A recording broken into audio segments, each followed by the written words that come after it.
Welcome, bonjour, bonjour, and welcome to a new Office Hours Live where we are going to speak about how to stay sane on your French learning journey because sometimes it can drive you a little bit nuts.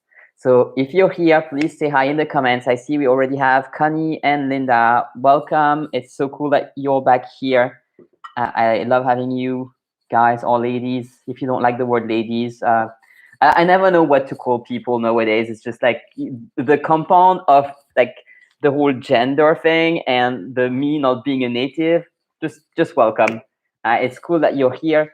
Let's start first with a little bit of housekeeping. So if you want to work one-on-one with me, unfortunately, currently all the spots are booked.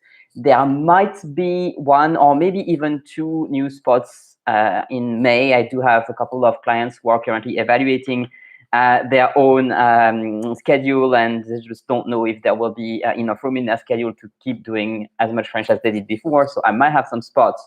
As usual, the spots will be offered as first dibs to the French Accelerator students. And speaking of French Accelerator, right now is actually a great time to join the French Fluency Accelerator because we have a live class upcoming. So the next live class of the French Accelerator, French Fluency Accelerator, it will be on Sunday at this exact same time. So Sunday at 1 p.m. Eastern. If you are a French Fluency Accelerator student, you should already have received the homework. I have emailed it to you in the weekend. It's also in our private Facebook group, and it's also uploaded in the member zone. But if you still don't have it, please send me an email. I will send it to you gladly.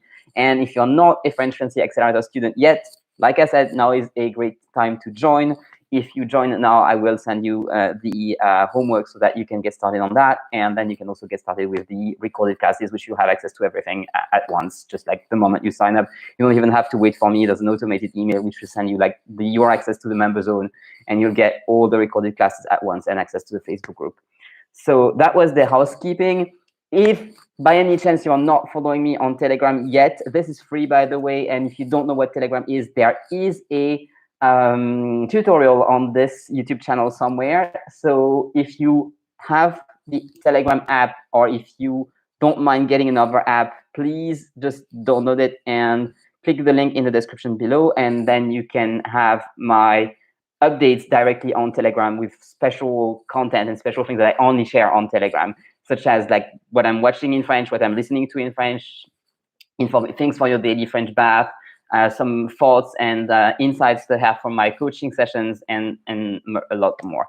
So that's the housekeeping. Connie says I can call her anything, it doesn't matter. Okay, good to know. And Yasmin is saying bonjour tout le monde. Bonjour Yasmin, it's cool to have you back here for the staying sane on your French learning journey.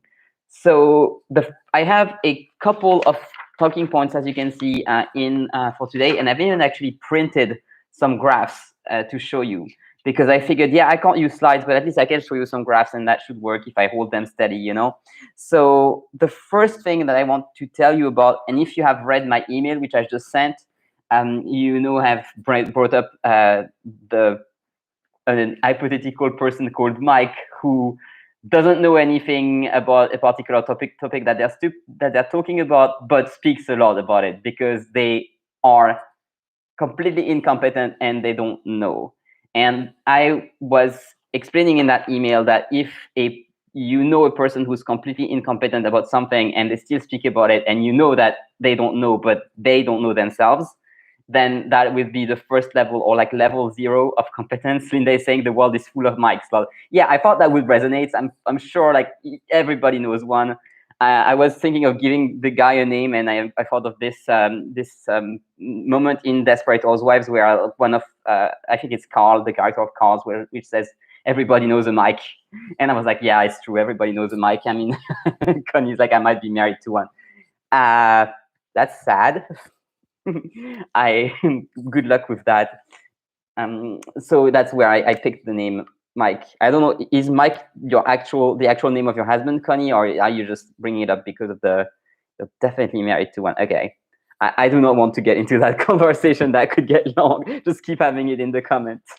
So yeah, and actually this comes from this model of representation of the hierarchy of competence, I'm afraid it might be reversed for you, but you just need to know that it looks like a triangle, or at least it has been represented as a triangle by the author, and the author is, forgot their name again, Noel Birch, and that was theorized in the 70s. So you have 4 levels of competence, and it is a triangle because this is where most people are. This is why the world is full of Mike. Okay, level 1, unconscious incompetence. That is where most people are. So all the mics, they're in there, and they're very numerous. So if you're at the point where in your French study, or if in the study of anything, you realize that you don't know anything, and this is so confusing, and you're so confused, and it's just like overwhelming, that's because you're actually one step higher from the mics. You're at the conscious incompetence level.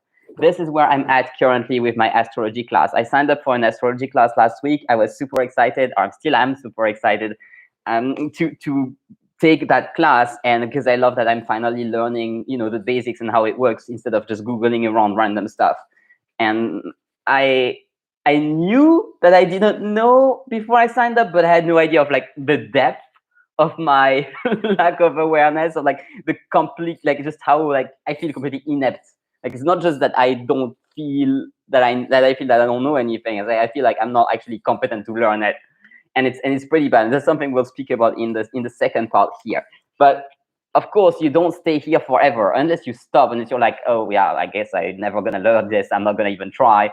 Then you're like stuck in those levels. That would be bad. But if you keep learning, you will actually move on eventually to the conscious competence level. Now, this is where it starts being a bit less uncomfortable. I mean, of course, this state is the most comfortable because, ignorance is bliss. So the mics are just very happy that they're at this state.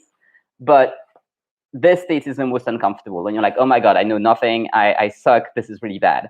And then you move on to this state, which is conscious competence. And it's still a little bit uncomfortable, but it's actually better, right? Because you start understanding it a bit. And then there's the holy grail of learning, which is the unconscious competence, which is where you actually do things and you don't even remember how you do it because it's so automatic. I'm actually just right now realizing, even though I thought about this for 2 days and I prepared my notes for 2 days, I'm just right now realizing that this is not unlike the 4 levels that we have on the fluency worksheet. Well, I mean, of course, if you have a fluency worksheet already, you would know what you don't know. But basically, the meaning of the column is how well can you do things. The first column is I can't do it at all. I have no idea how to do that in French. So, of course, it means that you know that you don't know. So it starts right off at the second level because the mics don't get the good stuff, okay? The mics don't even think of getting a fluency worksheet. That's just how like clueless they are. So if you have a fluency worksheet, you're automatically at least at level 2. And then you have level 2 and 3 that would correspond to the moving on towards conscious competence. Level 2 is I can try, I suck at it, but at least I can get started. And level 3 is I can do it, but it's quite uncomfortable. And the unconscious competence level, the highest level, is level 4. I can do it easily, no problem at all. And that is what we call fluency. So fluency is the same thing as unconscious competence. It's when you do something and like for example, you speak French and you don't even need to think about it. It just comes naturally. But the problem that I've noticed is that it's actually pretty difficult to make it to that stage. And one of the reasons is because people who have gone through this hell of a learning situation, they don't actually trust themselves when they are at a level where they could be unconsciously competent. So they kind of stay at a level where they're consciously competent, or even they consider themselves still not completely competent. So there's a risk of being kind of stuck in there. And I actually also recently signed up for a course which is about learning how to learn. It's by the French creator Antoine BM, which I have shared on Telegram several times. So he made a big promotion on all his catalog, and I was like, oh, I guess I could learn one thing or two from this course. And he was basically explaining this, and that was not the first time that I saw it. I have seen this on and off in different courses, but he brought this up and he was explaining how to move from one step to the other. That was not about language learning, that was about learning any other competence. And so basically I can tell you rapidly how you move from one step to the other. That's not really the purpose of this video. The purpose is to deal with the psychological consequences, because I think it's a lot more interesting than knowing how to move there. But of course, it is important that you know just how you move up, right? So the first way, how do you move up from being a Mike to being someone? I mean, in case you're a Mike listening to this, and if your name is Mike, I'm sorry, like it's not against you. It's just it's just kind of a name that I just brought up because I'm sure, like among those people, some of them are called Mike. It's about like the most widespread name. And how you move on from being a Mike to being consciously incompetent? It's simple. You gain awareness. If you're here and you are wanting to improve your French, the mere fact that you want to improve means that you're not at this stage. So this is basically like flipping a switch. And this can happen for any competence. There are, I am sure, lots of competences that I am not consciously incompetent about. And actually, in that course about from Antoine BM, he was explaining that unconscious incompetence is you don't know something and it doesn't bother you. He wasn't explaining the psychological aspects where like the people who don't know things can still speak about it and think they're amazing. That's part of another diagram. This is not part of this. And actually, I'm very surprised that I haven't seen this diagram overlaid together with the next one, which I'm going to show you. I guess that's my contribution. But yeah, let me not digress too much. So you move here, it's just like flipping a switch. It's like, okay, it starts bothering you that you don't know something. So you gain some awareness. Antoine BM was giving the example that, for example, he would not know how to drive for a longer time. And one day he figured that, if he would learn how to drive, he would be able to go to places that he wasn't able to go to before. And that started annoying him. And that's how he learned to drive. Personally, I still don't drive. I'm consciously aware that I can't drive, or more like it's actually I'm not legally allowed to drive. It's not that I haven't learned. I'm probably more like here about driving, except for the fact that I haven't driven for 15 years. But you get the idea, right? Like this is just flipping a switch. This is gaining awareness that you don't have the competence here. And since you're here listening to me, those of you who like as you are live right now, maybe you can mention one topic other than French where you're at the conscious incompetence. Like, do you have other areas of your life where you're currently unconsciously competent or consciously incompetent about, whatever? Like French might be one. Actually, tell me if French is one, and tell me if you have another area of your life. Like for me, astrology, totally right here. I have other one thing I want to learn. I want to learn more about cryptocurrency. I'm right here. I can know a little bit about Bitcoin, but that's it. And that's just, one topic that I'm right here. Other topics where I'm here, I don't know, there are lots of topics where I'm starting to be consciously competent, but very barely. I have many topics where I'm unconsciously incompetent, I'm pretty sure. So what examples do we have? Connie says she has begun to know enough to ask questions. I recognize my strengths and my weaknesses and work within both of them as needed. This is pretty good. This means you're somewhere here, right? Like at the top of the unconscious incompetence, some parts of it, you're probably in the conscious competence already, and some part you're in the unconscious incompetence. This is actually how you move to the next level. So you're a bit ahead of me. That's well done. Linda has sewing clothes. There is so much. Oh, gosh. Yeah, okay, sewing clothes, I'm totally consciously incompetent about that. Like I have made some, that was a long time ago. I haven't practiced in forever. I suck at that. Linda, the other Linda is saying cooking. My husband does all of it. Cooking, I would consider myself consciously competent. I don't think I'm great at it, but I can cook my own food. And if someone comes to have dinner with me, I generally get compliments. So I'll call myself consciously competent for that. So how do you move from this stage to this stage? So that's learning. So like Connie said, starting to ask questions and know what you know and what you don't know is really just use all of the awareness you have here to learn, to move towards gaining competence, asking questions, seeking out maybe a person that can teach you. Or seeking out a course. Like if you know you can't speak French and this annoys you, that's when it's a good time to join, for example, the French Fluency Accelerator, or to work with me in some capacity, or with another teacher that you would want to work with. And if that teacher is competent, then they will be competent at teaching, not competent at French. That's a completely different area. Then that will be able to help you move on to here, right? Okay, so that's how you move from conscious incompetence to conscious competence. And then you have to practice a lot. Like as soon as you know how to do something, if you ever want to become an unconscious, to get to unconscious competence, so that means basically you could practically do it in your sleep. Although for French, it's a bit different because you're actually likely to be able to speak French in your dreams before you're able to do it in real life. So it's a really bad example, but really it becomes automatic because you have practiced it a lot, and also because you feel confident about your capacities. So it's really like two aspects of unconscious competence.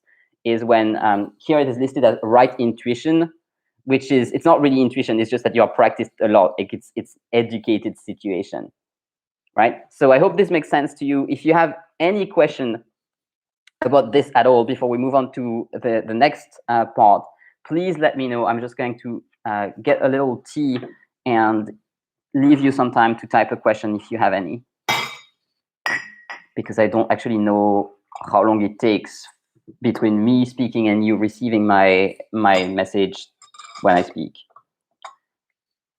Linda is unconsciously competent in knitting. Yes, I have seen some of your knitting. It's amazing. You're totally like, you're able to do it while doing something else. Might be knitting right now. We don't know. Yes, that's a great example. Yep.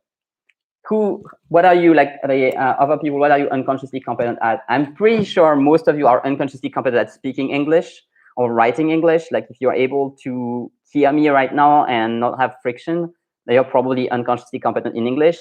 This is one topic that I am unconsciously competent at. I have practiced English all the way from unconscious incompetence when I was a kid and I didn't speak English and I didn't care, to, you know, being annoyed that I don't speak English because I actually have to learn it from school, to being able to speak it with friction and then being able to speak it fluently. So that's a good example as well.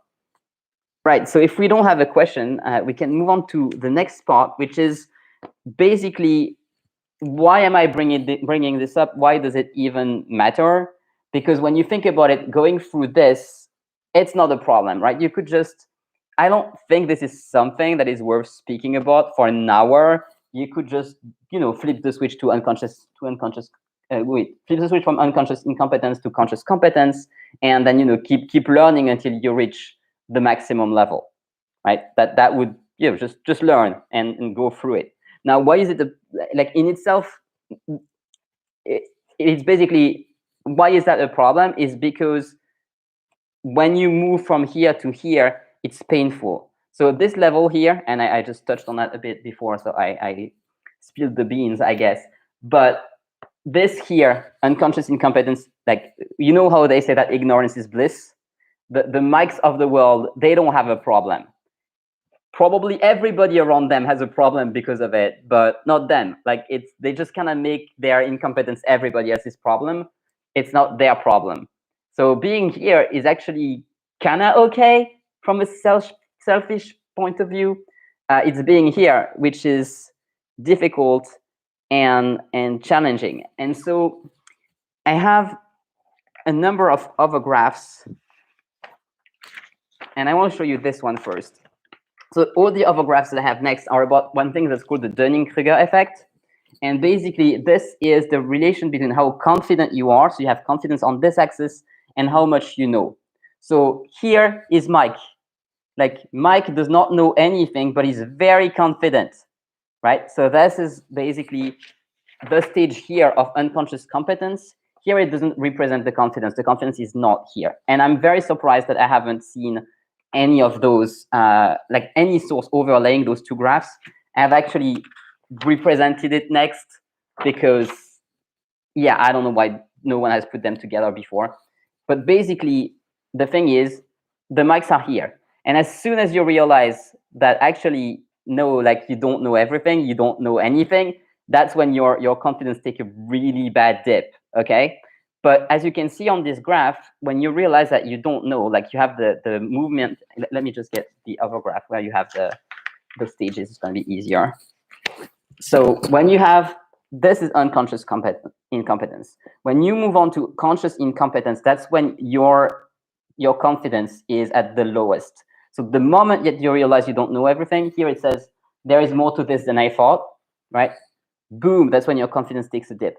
And so this is the part that can be really challenging This is what we sometimes call the intermediate block or the intermediate plateau, because you can be a beginner and be completely blissful in here, and as soon as you realize that, oh my God, in order for you to gain any kind of level that will be sustainable for you in French, you will have to go through a lot of learning, and you don't even know if you'll be able to make it, because at this point your confidence is completely depleted.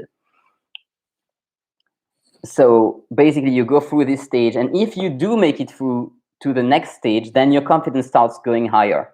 But interestingly, even when you're at unconscious competence, your confidence is not as high as it was back when you were a mic. So either people who are the most competent at the end aren't as confident as the mics. So here we have it listed as, trust me, it's complicated. Yeah, like when you know the depth and the level of difficulty of the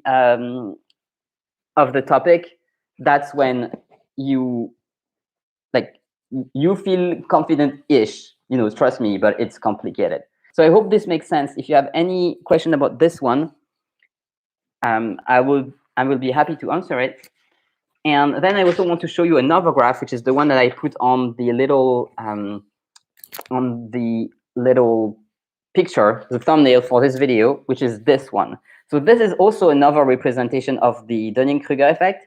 It just looks a bit more different in here. And I want to discuss this because this part, if your learning French looks like this, it can be very bad for your own, for your self-confidence and for your, psychology, basically, your how do you call that? Your mood. It can be very bad for your mood if you go up and down and like, oh, I'm great, or I suck. Oh, I'm great, or I suck. Like you do that a number of times, it's bad. It's not good for you. And personally, I think that this part, which they call the peak of semi-stupid, I think that it's mostly caused by inaccurate or inefficient teachings. Meaning, if you're learning on your own and you're trying to piece things together, you will have a lot of this, because you will come up with a question and then you will Google around, or you will ask someone who's not really able to give you the complete picture. And so you will understand just enough to, basically, if you use, for example, Duolingo or some things like that, which they just give you just a little bit to move on to the next stage, that's when you could have the really big peak in your confidence. Like, okay, like, oh, I got it wrong, but now it was explained to me. Now I got the hang of it. I know everything. And then, of course, next thing you know, boom, you hit the next low because you hit the next question, and then you can do that a lot. So I think this is important to understand, because the way that I teach, and especially in one-on-one coaching, but also in the French Accelerator, is designed to avoid this. So the result is that, yes, I am kind of long-winded. I do explain things a lot. I once made like, I think, a 10 minutes long introduction, and I wrote up a number of metaphors to explain what a pronoun is, including one that used neurotransmitters, because I really, really wanted to have my students understand what pronouns are and how they behave, so that they could later get to the nitty-gritty of using the pronouns. And I know that some people can be annoyed by that. Like, I tend to be really thorough and go in depth, especially when I explain the basics or the principle or something, because I don't want my students to just get something actionable that they can use right now, and then next thing they know, boom, they were actually not made aware of the fact that it was more complicated. So when I answer questions, I do answer questions quite long. And I mean, if you don't like the style, seriously, like, don't study with me. But of course, I mean, at this point, if you don't like this style, you're probably gone. So it's fine. I'm probably just speaking to the people who are still appreciative of the fact that I like to go really much in depth, and that I like to inform you early on that, yes, like, it is a bit complex, and this is what you can do right now. This will be the first step. This will be the first break, and then you have to expect that there will be more diversity later. So I hope this makes sense. I'll take a couple of questions. We have at least one here. Is the French word for mood, humeur? Yes, pretty much. Yeah. That's all, like, pretty much a one-on-one. So l'humeur is mood in French. Any other questions?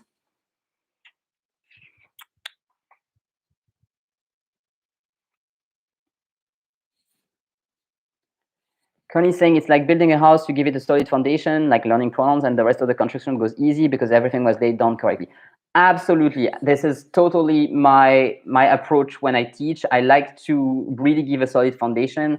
In the French Fluency Accelerator, the first 3 modules, which later became the French Life Launchpad, you can still join the French Life Launchpad. That's just like the core of the method that I call the foundations in the French Fluency Accelerator, because you have to build on top. You have to have your routine. You have to have your daily French bath at the ready, and you have to have your fluency worksheet completed and to be using this in order to build any kind of French competence. Because if you don't, then not everything will collapse. I mean, you still will have some learning, but your confidence will sure collapse. And that's how you go through like those up and down. And personally, I hate it when that happens to me. If I'm learning something and I'm going through this, like that was the case for me for astrology recently, and that's why I joined the course, because I was like, okay, like this, I trust this teacher. She seems to be doing an amazing job. I trust, like I've listened to or binged all her free content, and I think it's amazing. And if she says that she's explaining the basics to you in a way that you understand, I trust her. And that was because I was fed up with that. I was fed up with just Googling around and trying to make sense of things and piece things together, and it just didn't make any sense. And so if you're trying to piece French together, that's probably what will happen. Now, it's not a problem per se. Like if you're cool with it, I'm cool with it. Like I personally, I don't care, but it's important to be aware of it so that you can manage your expectations. Which brings me to the last part that I have today. And interestingly, I'm less long-winded today, I guess, than usual, which I guess is interesting. We'll have lots of time to answer questions or just chat a bit later. So the last part that I have is I want to give you 3 steps that you can use to navigate these up and down, or these stages peacefully as it gets. So step 1 is really to manage your expectations. So like I was saying, if you are not being taught by someone who has been giving you a very solid foundation, or if you haven't got a very solid foundation somewhere, which, to be honest, you cannot get a solid foundation on YouTube. Like, this is not possible. YouTube is not designed for that. YouTube is not designed at all for long form content. The videos that are shorter are going to perform better. In fact, I love teaching live, and that's why I keep making 1 hour of live content every Monday. But I know that my short videos will always, like some at least of my short videos, will always be doing better. And also, I don't have slides. I haven't really prepared that. It's more like to have interactions with you and answer your questions. It's not as if I was actually giving a course.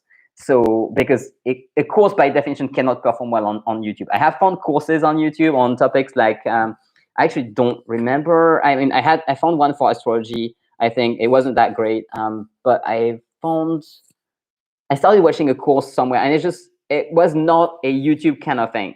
YouTube is here mostly for entertainment, and yes, you can learn things on YouTube, but not very complex things like a language. It's extremely difficult. It's because you need something that's organized, in order, and you need to be in the mind frame of, yes, I'm actually going to learn, I'm actually going to take notes, and so on. So you might find great content on YouTube, but it's kind of random. So that's important to manage your expectations. If you are going to use things that are available for free online, probably we often say that if something is free for you, then you're the product.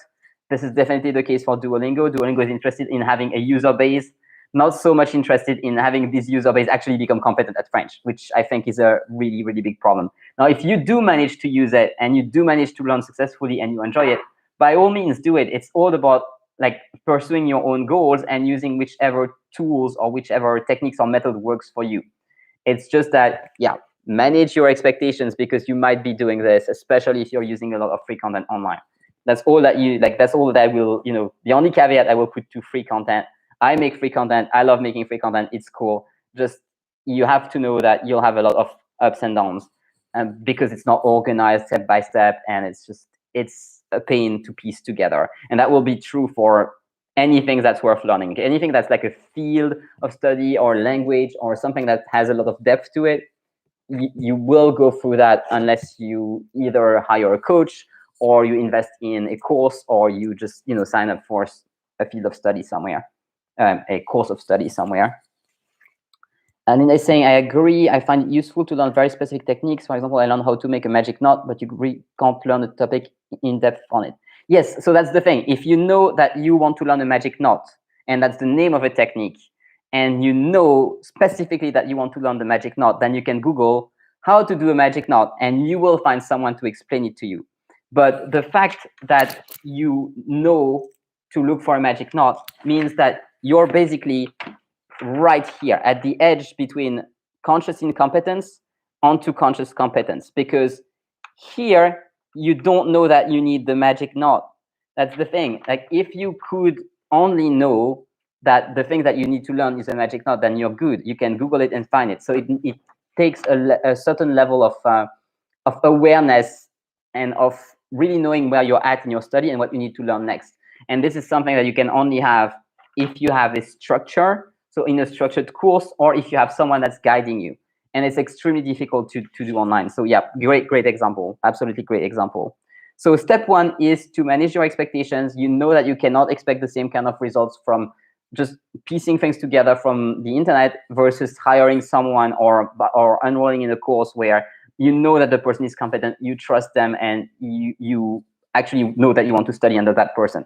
And it could, for French, it could be me, it could be anyone else. It has to be someone you trust and someone that you know their competence to give you the step-by-step and allow you to just not go through this unless you're fine with going through this. Like you're free to do it if you prefer. Like, there are lots of topics to which I'm not particularly committed, and I'm okay with just being somewhere in there. Like for example, search engine optimization. Like, oh my god, to be honest, it's something I should buy a course about, and I should just really get good at it. But yeah, I guess I can't be bothered. I will one day. It's really important. But yeah, like, I'm just up and on with that. It happens. Languages other than English and French, to be honest, I'm up and on with them. I mean, not the four that I am able to speak, because I'm just not studying them right now, and I'm still able to speak them if I need to. But I don't know, like a language like if I wanted to try Italian, for example, for fun, I will just have some up and down. I don't care. Like, it's not important to me. But if it's important to you and you want to do it fast, that's when you want to really have a step-by-step system, or to hire someone to help you with it. So step number 2, after you have managed your expectation, is to be selective. So you could be selective either with the content. Like I said, Linda has a great example with the magic knot. If you know you need to learn that, you can look it up. If you know, for example, that you have a problem with knowing what's masculine and what's feminine in French, I have a video about that, which is very good. And you can actually watch this video. So it will not give you everything about masculine and feminine, but it will give you a lot of endings that will help you just know a lot more. Unfortunately, with something like masculine and feminine, sometimes you just have to learn it. And yeah, I will tell you that you have to just write in your vocabulary notebook the word with the article, so if it's masculine or feminine. And for the generic, like the endings that give away the masculine or feminine gender, I have a video for that. So you could watch that if you know that this is the one thing you want to learn. I still want to make a workshop about gender in French for the French Accelerator. Actually, we have to vote for the topic of next month. So I will post that in the Facebook group, and you can vote on which one you want me to create next. But yeah, like, if you know something specific, if you're very selective about it, then that's the case where you can actually learn with free content and you don't need to hire someone. Another way that you would want to be selective is to select the right person or the right course to learn from. So there has to be someone that you trust, and there has to be someone that is that you feel is competent and that is easy for you to learn with. So the person has to be friendly, or you have to just like their style and feel that you can learn with them. That is super important. Like, really often it depends more on the personality of the teacher than on, say, their competence mostly. Like, it's important that they be competent, but the personality is also very important. Like, for example, I decided to sign up for Maren Altman's astrology course as opposed to Chris Brennan's, because I find that Chris Brennan's way of teaching is really dry. And I trust that he's extremely competent. I'm almost sure that I will want to take his course later, but I find that Maren's way of teaching is just more up my alley. And so that's how I chose between those two, even though both have online courses, and actually the one that I bought is more expensive than the other one. But this is the importance that there is in the personality of the teacher. If you know you like that teacher and you don't mind listening to them for hours, that's when you know you want to study with that person. If you're on someone's YouTube channel and you're like, that kind of boring, no, like just find someone else. It's important because yeah, like you cannot expect, again, like, step one, manage expectations. You cannot expect to learn very successfully if the person bores you to tears, or if they're somehow unsafe because they make jokes that you don't appreciate or whatever. Like, it is important to be in a situation where you're actually comfortable. So step one, manage your expectations. And step two, be selective. Oh, by the way, about managing expectations, when I say that, I don't mean that you shouldn't hope for too much, right? Because you can actually become fluent, and you can become fluent sooner than you would think. It's like I spend my whole time on this channel, or like my whole video time on this channel, explaining how you can become fluent the fastest, and how you can actually pick. Some people don't believe that they can become fluent because they are non-natives, or like they're too old or whatever. You actually can, and it can happen sooner than you think. So when I say manage your expectations, it doesn't mean that you should expect lower. You can perfectly expect higher. But the thing is that you cannot learn everything at once. That is super important. Like, a lot of this is due to the assumption that you can actually learn everything at once. So like here, this person thinks that they know everything because they know one or two things and they think that's what there is. And they learned everything at once and they're amazing. It's just like some sort of natural skill that they have. No, it's not. It's just the Dunning-Krüger effect. And then this again is due to the fact that, oh yeah, okay, so here the person gets it. The person gets like a particular part, and then boom, they gain a lot of confidence because they expected to learn everything at once, and then now they get it and they think that's all there is, and that's super confident. And then next thing you know, oh damn, I don't know everything. And that's how this happens. This happens because you underestimate the quantity and the complexity of the topic, and then you have lots of disappointments because of that. So yes, you can become fluent, you can learn everything that you want to learn in French, but you just cannot learn it all at once. And that's the only thing I mean for managing expectations. Just understand that there's a step-by-step process, and that if you follow the steps, you will gradually build confidence and fluency, similarly to how it is in this graph. So basically, the difference between these two graphs is really how you learn it, and that depends on your expectation. If you have here the expectation that you will learn something really fast, you are headed for trouble. If you have the expectations that you will do things step by step and that it will be slow and steady, then you will have a much smoother ride. And that's actually my last step for this. So step one is to manage expectations. Step two is to be selective about what you learn, right? And like the fluency worksheet, I know I keep showing it. If you don't have this yet, it's part of the free French fluency starter kit. I think the link is in the description. Else you can just go to my website, you'll find it easily. My website is frenchfluency.net, by the way. Yes, so you have to be selective. Select what you want to learn, or at least select a teacher or a coach that can help you. If you're working one-on-one with me, which you can't do right now, but there will probably be spots next month. If you're working one-on-one with me, I will fill this for you, so you won't have to do it yourself. And if you're in the French Fluency Accelerator or the French Life Launchpad, you will be able to fill this by following the step-by-step in the workshop. But the worksheet itself, you can just get it for free, and there's a little bit of explanation. But again, this is free content. It's meant to be consumed really fast and to explain just the basics. It's not as good as the over 1 hour workshop where I explain in depth how to do it, and I just walk you through step by step. It's almost like I'm taking your hand to do it. It's not the same as just having it on one page. So manage expectations, be selective, and the last step is to slow down to speed up. So that's the thing. Like I said, this issue here is due to wanting to learn everything at once and to be fast. If you want to be extremely fast, you will have this issue. This is systematic. But if you want to do it slowly, it will actually take the same amount of time, or to be honest, this will actually take a lot longer, and it will be very challenging emotionally to go through this. While if you expect this kind of things and you're like, okay, I will do it, slowly and steadily, I will do like 1 lesson per week, and I will just make progress little by little, you will actually be a lot faster because you will build a stronger foundation. So this is really important to understand. And I explain that to a one-on-one, in a one-on-one session at least once a week. Sometimes I explain it several times in the same day, because I do have, I find that there are two main personalities of students. Maybe you can put yourself in one category. I have students who are overly cautious, and they really want to understand everything about the grammar, and they will have a harder time speaking. and it will take them a longer time. But when they do speak, it will be very accurate. And then I have the other category of the people who are more a bit like type A personality and who will get to speaking a lot faster. But when they speak, it will be completely broken. And then I will have to explain to them, whoa, whoa, whoa, slow down. You actually have to learn these things and these things first. And then once you have these layers, you can speak a lot more accurately. And then you will be able to make longer sentences and it will be a lot easier for you. So especially if you're part of this second group, slow down. I promise you, you will be faster if you do it more slowly.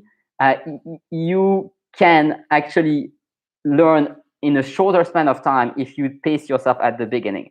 If you're part of the first group, it's not as important, the slowing down thing, but what will be important for you will be really the managing your own emotions and your expectations of, typically this is a sign of perfectionism.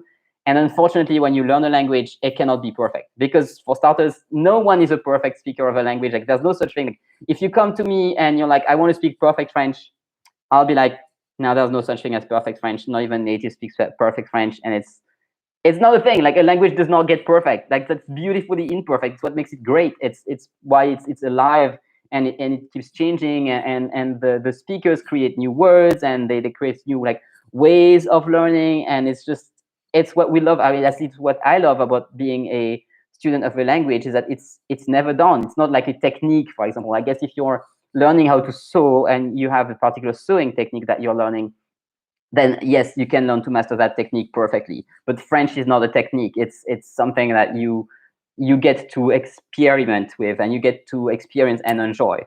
So there's no such thing as perfect French, and you cannot get there. You can get there in a short span of time, but you cannot get there if you are wanting to do it extremely fast and to zoom for it. It's very important to enjoy the journey, which is, I guess, it's something I haven't said today yet, but really like the whole point of this versus this is so that the journey be enjoyable. That's the whole purpose of it. Because if you're not having fun learning French, for starters, you're probably not going to learn because your brain is wired to learn things by having fun. I know it's counterintuitive. School has been telling us the opposite forever, but your brain will learn a lot more if you're enjoying what you're doing. If it's being painful, then you will avoid it. So yeah, enjoy the journey, manage your expectations. Just if you cannot do things slowly, you cannot do them fast. So learn to do things slowly, and then you will be amazed at how fast you make progress. So I see you have a bunch of comments and questions. So please, we have another 17 minutes or so it's plenty of time for questions.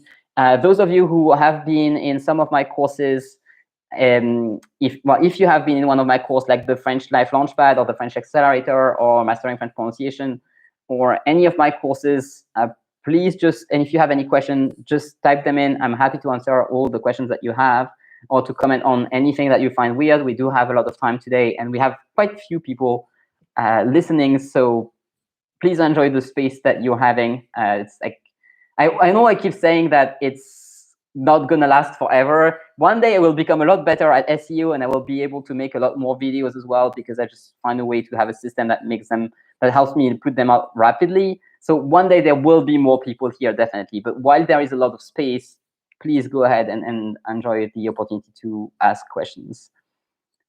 Okay, so Yasmin saying, I asked because I was wondering if you could just throw in some French words here and there. I think we're all not Mike and would understand as well as get a little bit of French exposure during this. Yeah, so I have a really hard time deciding what. I mean, je pourrais juste commencer à parler français et si j'expliquais tout en français, je sais pas combien de choses vous comprendriez. Donc j'ai un peu peur de perdre les gens. Like the reason why I make those videos in English is so that I get understood. I do speak a lot more about the strategy and the mindset than throwing in French words. I do plan on doing that in recorded videos in the future. However, that's a good opportunity to plug the French Fluency Accelerator here. We have 8 times a year, we have live classes in the French Accelerator, and these are all based on either a French song, or a video that's in French. And then I ask all the questions in the homework in French, so you can have complete immersion when you prepare the homework. And then in the live classes, we speak mostly French, and I only take breaks to explain things in English when I find that this is difficult and that some of the students on the call won't understand. But there is a lot more French in the French Fluency Accelerator, even though the workshops themselves, where I explain the strategy and the rules, and there's just generally how to learn French, those are in English, but the live classes have a lot of French in there. So I hope that answers. Kelly saying I'm overly cautious. Okay, yeah, and Linda too. Yeah, Linda, you're very, both Lindas actually. Yeah, it's not bad, and in my experience, none of the two groups is faster.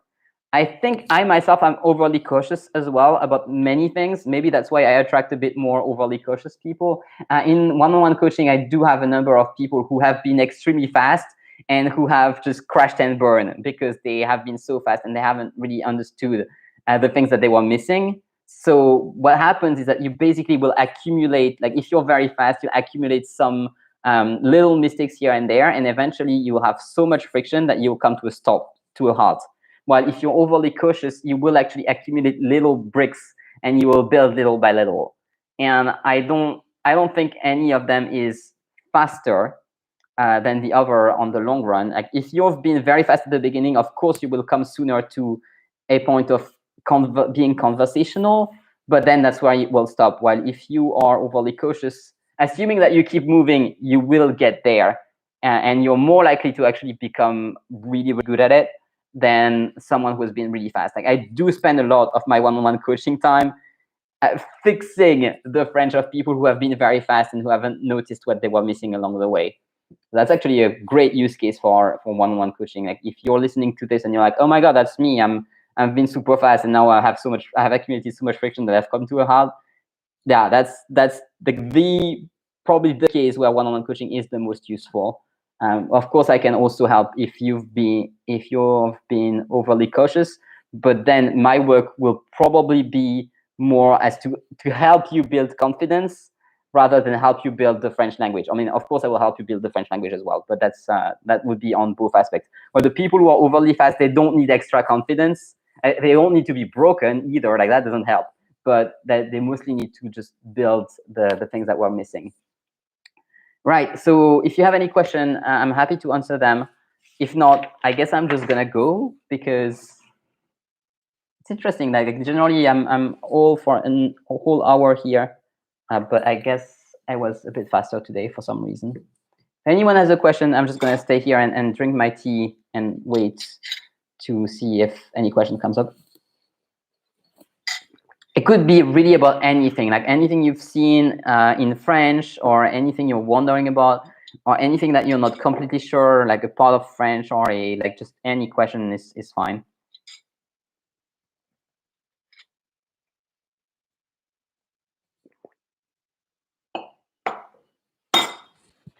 I have to stay here for a while because I've noticed that the moment that I leave is generally when a comment comes in, which is a bit frustrating. How are you doing? Like, just tell me, like, what's up? What's going on?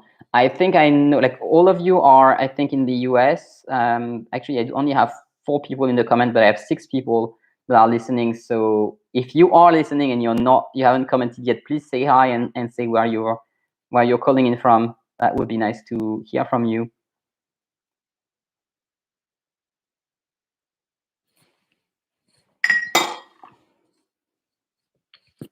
I should keep extra stories to tell you in case I run out of things to say before I run out of time. I can tell you about the live class, which we're having. Like, I'm in at least 2 of you on the call right now are in the French Accelerator. So I have actually sent the homework to you. It's 10 pages. Hi from Austria. Is it? I think I recognize your username. I'm not super sure. No, I forgot. Sorry. But I think we know each other like in real life. Connie's saying I don't have any questions today. Sorry, it's okay. Like you don't have to have questions. I hope it means that you are understanding everything that I have shared, and especially I know that you're in the French Live Launchpad, so I hope it means that you are getting the hang of the class. Actually, please just let me know like how is it going with the French Launchpad. We don't have a support Facebook group for that particular course because it's just it's a small course. It's quite cheap. So please tell me how it is going, and if you're enjoying it, and if you have feedback if you have feedback that can help me make it better, just let me know, because I'm really interested in that. Linda is saying, I'm struggling with motivation lately, wondering if I will ever progress. Well, yeah, I guess that was the whole topic of today. Yes, you will most likely progress, but you need to be selective and be aware of your expectations. We have a workshop. I know you're in the French Accelerator. We have a workshop about motivation. Have you watched it? It's called, I don't actually remember the title, but I think it's listed as motivation in the toolbar. I made it. It's the last one I made. I think that was in January. No, wait. Probably in February. And the whole point was that a lot of the students were feeling demotivated.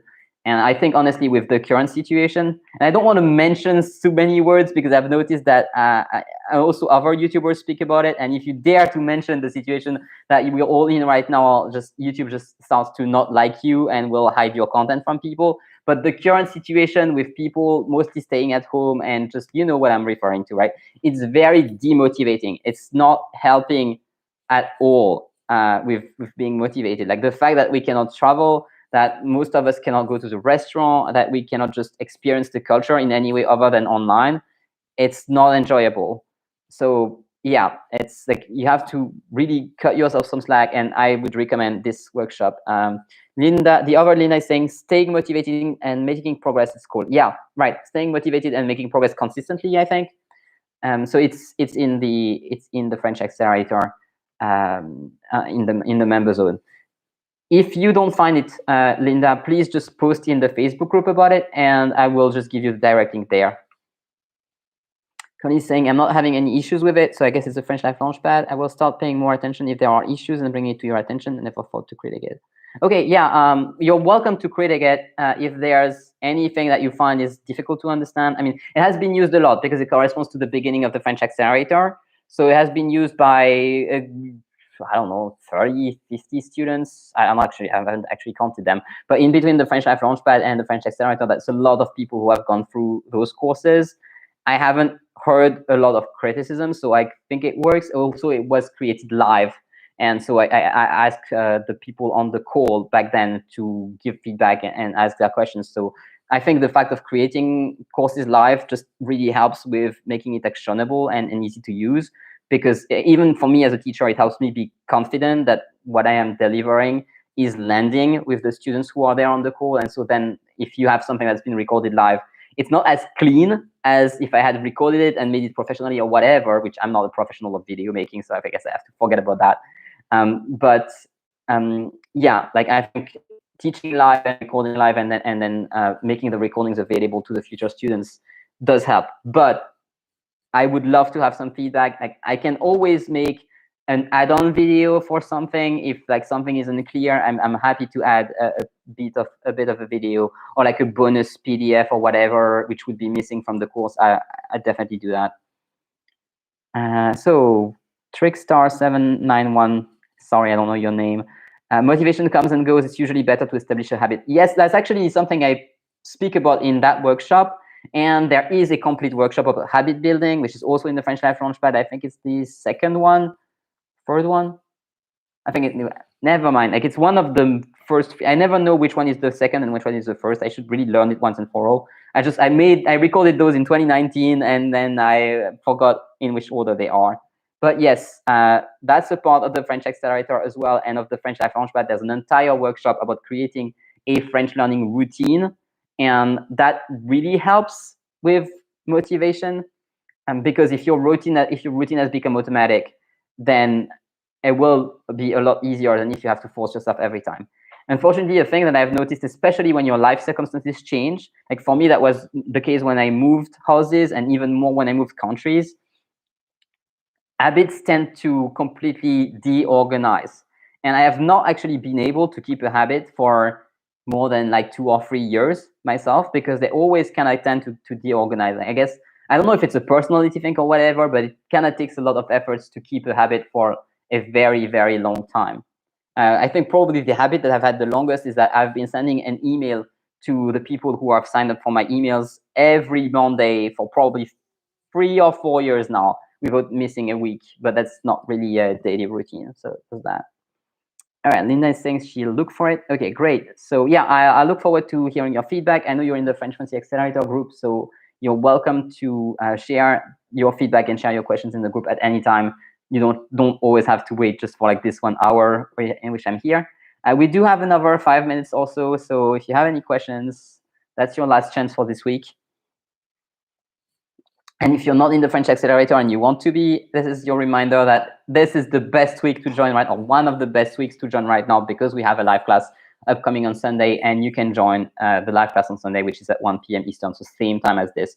So if you're able to be here for those videos, for those live, then you'll be, well, I mean, Sunday versus Monday, but you get the idea.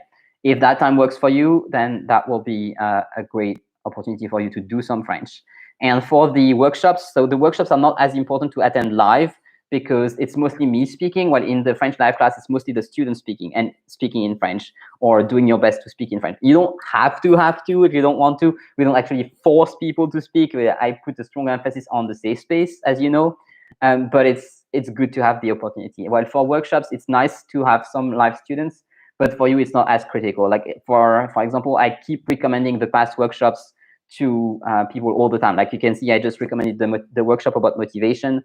It's recorded. It will always be there. It will always be available to you. If you're not there for the live, it's kind of fine. But those are on Wednesdays at 7:30, and the next one is on in May. I can't see my calendar. It's the last Wednesday of May. The next one. We haven't chosen the topic yet. I will post a little poll in the French Accelerator group so that you guys can vote for the topic. All right, I guess I'm just gonna slowly say goodbye. I don't seem to have any other comment or question right now. So I'm gonna wish you a great week.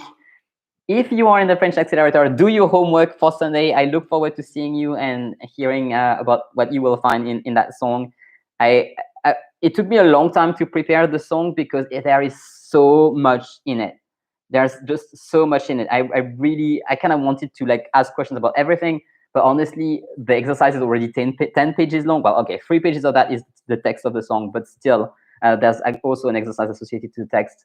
And yeah, I had to like be a bit more selective. But yeah, I really look forward to seeing the French Accelerator students among you on Sunday. And other than that, I look forward to seeing you on Monday. If you have ideas on what I should speak about in these lives, please let me know. You can actually write a comment either now or write a comment below this video afterwards.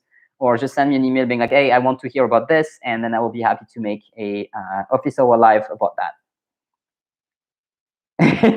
Linda's like, you're scaring me about that song homework now. Don't be scared. Like, you know, like if there are like I guess it's because you're a little bit of a perfectionist and you really want to find all the answers so you can just be a good teacher's pet. But like you find the answers that you do find. If there are answers that you don't find, it's fine. Like we have plenty of students that are more advanced, less advanced. Actually, we have a new student who joined this yesterday, and she hasn't actually made her way to the Facebook group yet. I just had an email exchange with her, but she says she's a beginner, and she also said that she would come to the live class. So we can expect to have a variety of levels on the live class, and that's basically the whole point of doing that, is that to show that no matter what your level is, you can actually work with real French songs. You don't have to work with dumbed down basic, you know, like learners content, which personally I don't love. I would rather just work with the real thing, because if you're learning French, it's for the real